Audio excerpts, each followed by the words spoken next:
What I will do now is I will switch on the printer first.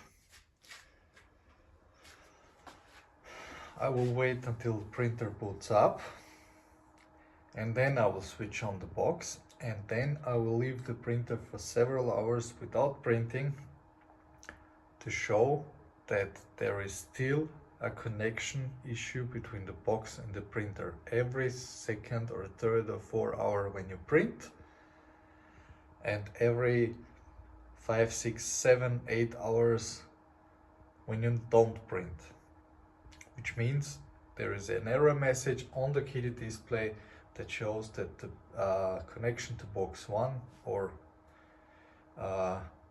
MCU underline box 1 is not there. So printer is booted up, but as you can see, there is no light, there is no temperature reading, so it's not working.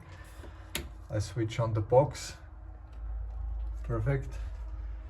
And now after several seconds it should boot up correctly.